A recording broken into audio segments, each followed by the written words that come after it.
কি আপু কি করিস? রান্না করতেছি। কি রান্না করিস? কাঁচা কলা দিয়ে পাঙাশ মাছ। ভাই রে ভাই, মানুষজনের বাসায় ভাই গেলে মানুষজন মাংস, পোলাও, বিরিয়ানি রান্না করে খায়, তোর বাসায় আসলে খালি পাঙ্গাস পাঙ্গাস আর পাঙ্গাস। ভাই রে ভাই, পাঙ্গাস খাইতে খাইতে তুই আমারে পাঙ্গাস বানাই দিলি। পাঙাশ শোন, আজকে ডিফারেন্ট পাঙাশ মাছ, কলা দিয়ে কাঁচকলা দিয়ে পাঙাশ। না না, হ্যাঁ দেখাই তো যাচ্ছে, এটা তুই খাস নাই? ডিফারেন্ট ডিফারেন্ট পাঙ্গাস। তুই তো ওই যে কাঁচকলা পাঙ্গাসটা পাঙাশ ডিফারেন্ট খাস পাঙ্গাস নাই? দেখাই যাচ্ছে। না, পাঙাশ রেসিপি ডিফারেন্ট। ঠিক আছে ঠিক আছে, তুই পাঙ্গাসে পুরো জাতীয় মাছ, ফ্রান্সের জাতীয় মাছ বানাই দিছিস। আমার জাতীয় মাছ পাঙাশ মাছ। না, মজা করে রান্না করতেছি তো। না তোর রান্না মাশাআল্লাহ আজকে মজা। রান্নাটা আরেকটু স্পেশাল হবে, কেন জানিস? কেন? যেটা রান্না করতেছি এটা সানজি দেওয়া। আচ্ছা, সানজিয়াপুর সো আছে, বুঝতে পেরেছি। তো আজকে আরো স্পেশাল হবে, যদিও সানজি পাঙাশ মাছ পছন্দ করে না, হুম, বাট আমার মনে হচ্ছে এটার একটা স্পেশালিটি আছে। Okay. কারণ সানজি হচ্ছে বড় ধরনের শেফ।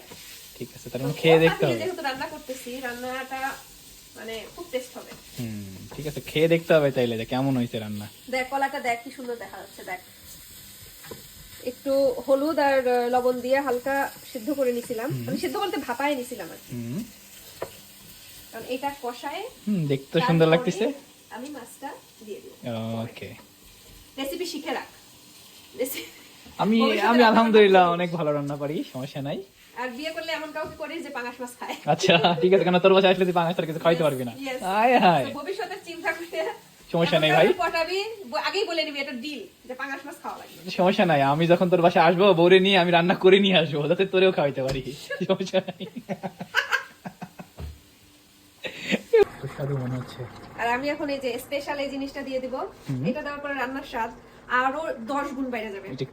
বাজনা বাটা, এটা হচ্ছে আমি জানি না, এটা আমার আম্মু দেয় সবসময় তরকারিতে, পেঁয়াজ আর হচ্ছে জিরার সাথে। যে তুই যেটা ছোটবেলায় চুরি করে করে খাইছিস, তোর জন্য তো আম্মু বাজনা বাটতেই পারে নাই, অর্ধেকটা খেয়ে ফেলছিস। তো ওইটা আমি একটু পাতলা করেই বাড়ছি, এইভাবে সুন্দর করে দিয়ে দিব। এইটা দেওয়ার পরে মানে স্মেলটাই সুন্দর, একটা স্মেল আসে, তরকারির স্বাদটাই চেঞ্জ হয়ে যায়। তো ইটস মমস রেসিপি।